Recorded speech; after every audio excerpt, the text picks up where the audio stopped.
Hi, I'm Jen, and this is my story.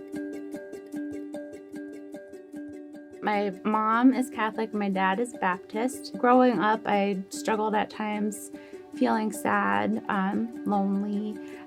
So I found myself talking to God a lot, and I really felt God's presence with me through well timed encouragements, like putting someone in my life at the right time and the right circumstances, providing encouragement.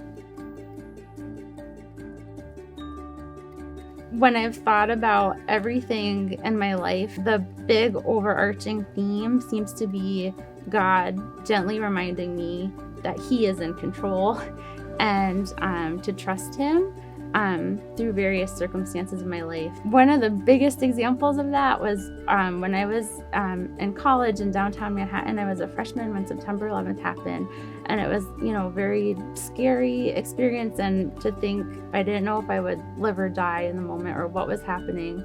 And that's kind of like, you are not in control right now.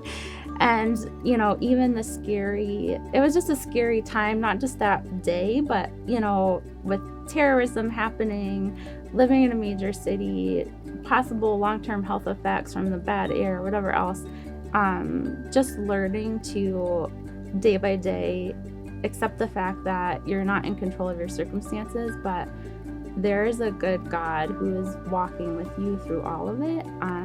Just to see how God orchestrates things and works them together, even if it's not how you planned it or how you thought things would go.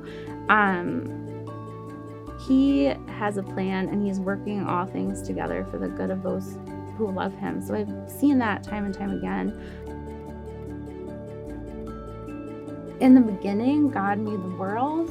He created everything, you and me. He loves us so much.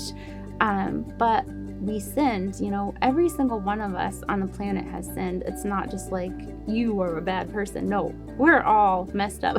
There's not one person on this earth who doesn't need God. Our society and our culture kind of tells us, we're in control of our own destiny and whatever else. And God says, no, I'm in control.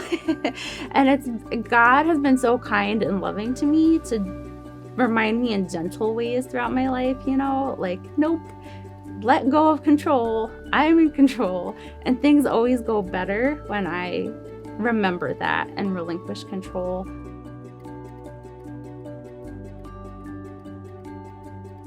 From reading the Bible, it is just like chock full of people in messed up circumstances, people who are not perfect, like so flawed. And that to me is such an encouragement to know God used those people. God uses the people who are flawed.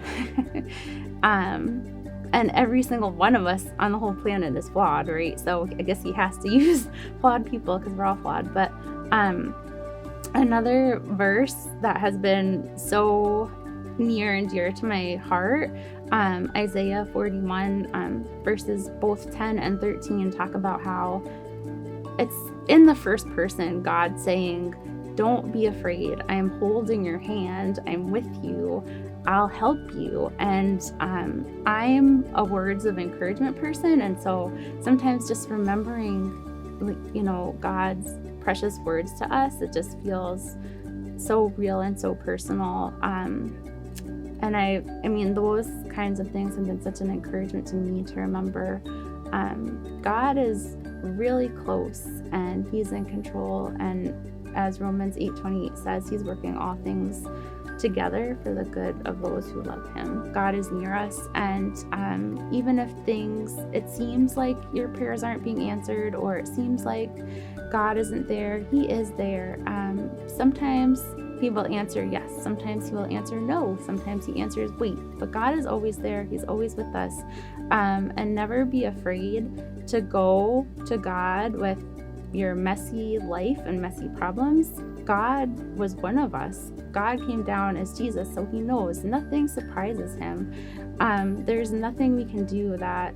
And I love how in the Bible it says, there's nothing that can separate us from the love of God.